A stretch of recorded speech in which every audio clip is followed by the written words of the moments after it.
నమస్తే, welcome to I news. Bangladesh మాజీ ప్రధాని షేక్ హసీనా డిసెంబర్లో స్వదేశానికి తిరిగి వస్తారని ప్రకటించడంతో దక్షిణాసియా రాజకీయాల్లో ఊహించని సంచలనం చోటు చేసుకుంది. హసీనాను తమకు అప్పగించాలనే డిమాండ్ను భారత్ ముందుంచుతూ ప్రధాని తారిక్ రెహమాన్ న్యూఢిల్లీ పర్యటనపై ఢాకా పునరాలోచన చేస్తుంది. బంగ్లాదేశ్ నూతన ప్రభుత్వం, భారత్ బంగ్లా వ్యూహాత్మక సంబంధాలు, షేక్ హసీనా ప్రత్యక్ష రీ ఎంట్రీ వెనుక ఉన్న పూర్తి డీటెయిల్స్ ఈ స్పెషల్ స్టోరీలో చూద్దాం.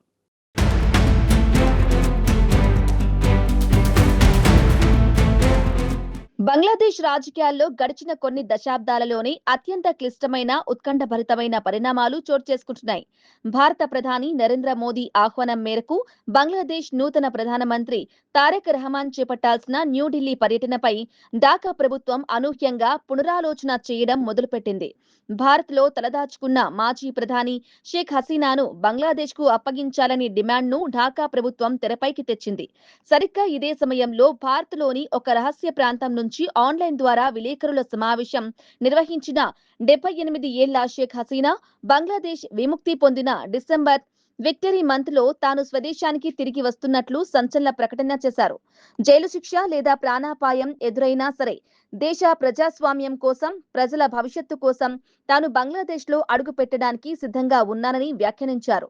షేక్ హసీనా ప్రకటనను తీవ్రంగా ఖండించిన బంగ్లాదేశ్ విదేశాంగ మంత్రిత్వ శాఖ తారిక్ రెహమాన్ భారత పర్యటనను నిలిపివేస్తున్నట్లు సంకేతాలు ఇచ్చింది. ఈ ప్రకటన వెలువడడానికి సరిగ్గా ఒక్కరోజు ముందు బంగ్లాదేశ్ మాజీ రాయబారి, ప్రస్తుతం ప్రముఖ థింక్ ట్యాంక్ అధిపతి M Humayun Kabir The Daily Star పత్రికలో ఒక విశ్లేషణాత్మక వ్యాసం రాశారు. భౌగోళిక సరిహద్దులు, చరిత్ర పరస్పర ఆధారపడడం వల్ల భారత్తో బంగ్లాదేశ్కు విడదీయరాని సంబంధాలు ఉన్నమాట వాస్తవమే అయినప్పటికీ ఇకపై బంగ్లాదేశ్ రాజకీయ లేదా అంతర్గత కారణాల కోసం ఏ ఒక్క దేశం వైపు అతిగా మొగ్గు చూపబోదని స్పష్టం చేశారు. తమ స్వంత అవసరాలు, ప్రయోజనాల ప్రాతిపదికన మాత్రమే భారత్తో సహా అన్ని దేశాలతో సంబంధాలను పునర్నిర్మించుకోవాల్సిన అవసరం వచ్చిందని ఆయన పేర్కొన్నారు. బంగ్లాదేశ్ నేషనలిస్ట్ పార్టీ నేతృత్వంలోని ప్రభుత్వం అధికారంలోకి వచ్చి 6 నెలలు పూర్తయిన సందర్భంగా ఆ ప్రభుత్వంపై తీవ్రంగా రాజకీయ ఒత్తిడి పెరుగుతోంది.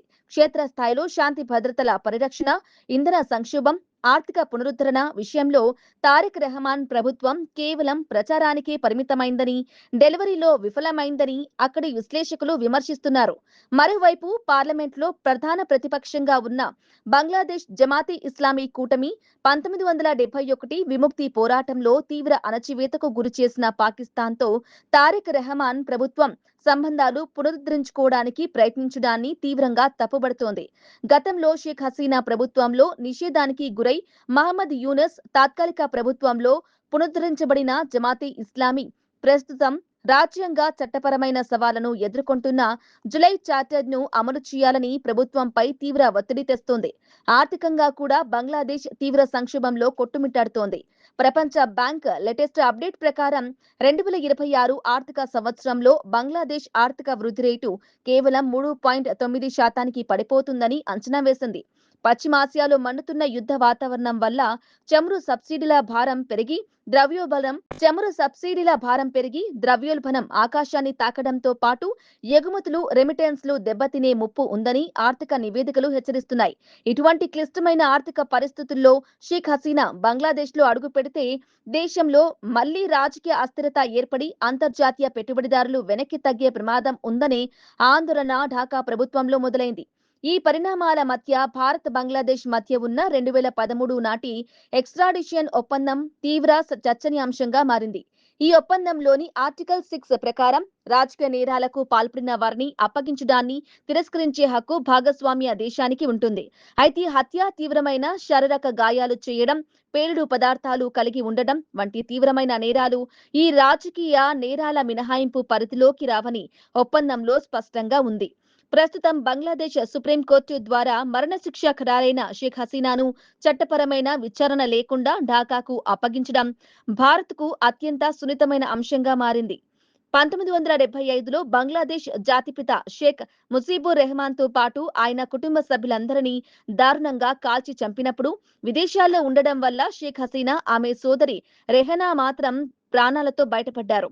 దశాబ్దాల తర్వాత మళ్లీ అదే హసీనా తలపై మరణశిక్ష కత్తి వేలాడుతూ ఉండగా ఆమె స్వదేశానికి తిరిగి వెళ్తానని ప్రకటించడం బంగ్లాదేశ్ విదేశాంగ విధానాన్ని, తారిక్ రెహమాన్ ప్రభుత్వ భవిష్యత్తును, భారత్ బంగ్లాదేశ్ దౌత్య సంబంధాలను తీవ్రమైన పరీక్షలోకి నెట్టివేసింది. ఈ రాజకీయ చదరంగంలో భారత్ ఏ నిర్ణయం తీసుకోబోతుందో అంతర్జాతీయ సమాజం ఆసక్తిగా గమనిస్తోంది.